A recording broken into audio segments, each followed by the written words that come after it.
the biblical personality that we are reflecting today is Moses. As all of us know, that Moses is one of the greatest personalities of the Old Testament. According to the Torah, the name Moses comes from the Hebrew verb meaning to pull out or to draw out of water. And the infant Moses was given this name by Pharaoh's daughter after rescuing him from the Nile. Moses had one older sister, Miriam, and one older brother, Aaron. As we read the Old Testament, we note one figure who stands out from among the others, Moses, precisely as a man of prayer. Moses, the great prophet and leader at the time of the Exodus, carried out his role as mediator between God and Israel by making himself a messenger to the people of God's words and divine commands, by leading it towards the freedom of the promised land, and by teaching the Israelites to live obeying God and trusting in Him during their long sojourn in the desert. Moses had a concrete experience of the God of salvation. He was sent as a mediator of divine liberation, and then with these prayers, he made himself the interpreter of a twofold anxiety.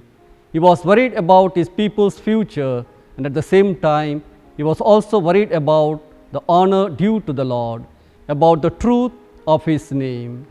In fact, the intercessor wanted the people of Israel to be saved because this people was the flock which had been entrusted to him, but also because it was in this salvation that the true reality of God was manifest. Moses led the Jews out of the slavery in Egypt and led them to the Holy Land that God had promised them. The escape of the Jews from Egypt is remembered by Jews every year in the festival of Passover. The Jews were helped on their journey by God, the same God who had promised Abraham that he would look after the Jews. What one can learn from this great person of Moses? First of all, Moses teaches us to see miracles every day. What would have happened if Moses had not noticed the miracle of the burning bush? He might have walked right on by. Second, Moses also can teach us about how to have a personal connection with God. When God spoke to Moses out of the burning bush, he didn't question whether or not it was God speaking. He just entered into conversation with a voice that emanated from the bush. He accepted that the voice he heard was God's voice, and he answered God. Third, we need to learn from Moses to listen to the voice of God when it speaks to us, and it doesn't always speak from a burning bush. Sometimes the voice is not loud, and sometimes it does not sound a lot different than our own voice, our own thoughts. And when we hear the voice, we need to respond by talking to God, with God, questioning God, and wrestling with God. And then we need to listen hard and long to the response that follows, and then do what we know we must do and what we are urged and told to do. Fourth, from Moses we also learn that everyone has a destiny.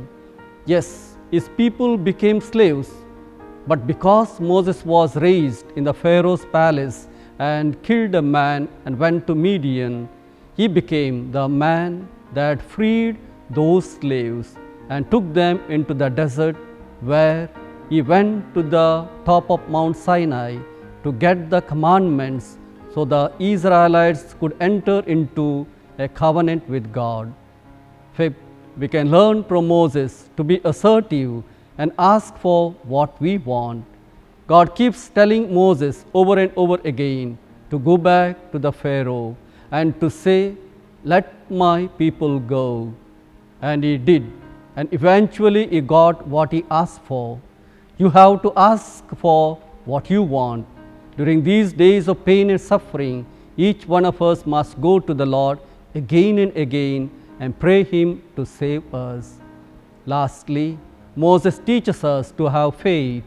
He must have had a lot of faith in God to go to the Pharaoh 10 times, to take the Israelites through the desert for 40 years, to simply do what God commanded. Moses' faith teaches us to act when God whispers in our ear or talks to us from a burning bush.